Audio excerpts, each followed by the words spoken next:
ដងយំនឹកមនុស្សម្នាក់ខ្យល់ត្រជាក់ស្លឹកឈើធ្លាក់រែងឯកាចង់ដឹងថាពេលនេះស្នេហ៍ស្នងនៅទីណា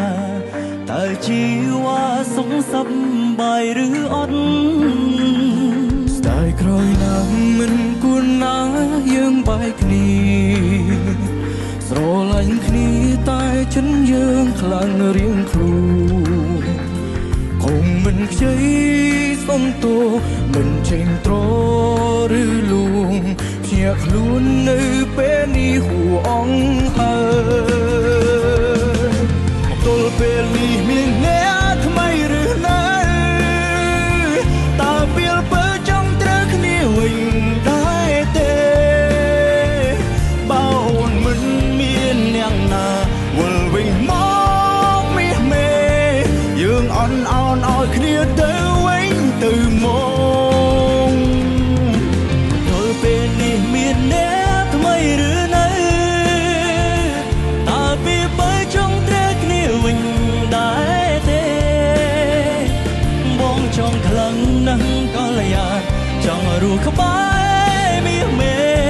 មានអូនបងពីបាដដឹងហើ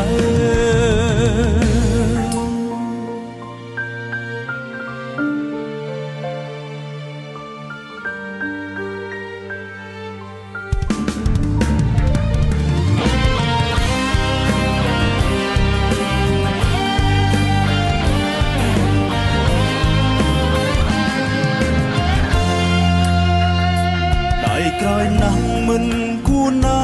យើងបែកគ្នាស្រឡាញ់គ្នាតែយឹតយើងខ្លាំងរៀងខ្លួនคงមិនខ្ចីសុំទោមិនចេញត្រឬលួងយ៉ាងខ្លួននៅពេលនេះហួងអងហើយបើទល់ពេលនេះមានអ្នកថ្មីឬនៅវិញដែរទេបើអូនមិនមានអ្នកណាវិលវិញមកមាសមេយើងអន់អោនឲ្យគ្នាទៅវិញទៅមកទល់ពេលនេះមានអ្នកថ្មីឬនៅតើពេលបើចង់ត្រូវគ្នាវិញដែរទេមកចង់ខ្លាំងណាស់ក៏លយ៉ាចង់រស់ក្បែរមាសមេមានអូនបងពីបាដដឹងហើយមកទល់ពេលនេះមានអ្នកថ្មីឬនៅតើពេលបើចង់ត្រូវគ្នាវិញដែរទេបើអូនមិនមានអ្នកណាវិលវិញមកមាសមេយើងអន់អន់ឲ្យគ្នាទៅវិញទៅមកទល់ពេលនេះមានអ្នកថ្មីឬនៅតើពេលបើចង់ត្រូវគ្នាវិញដែរទេ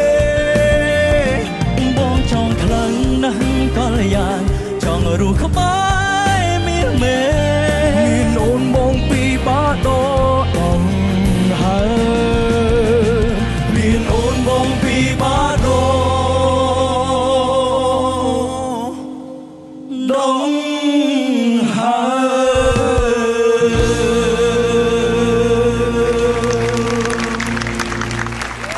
អរគុណបងអរគុណអូនចាស្រ័យធូរ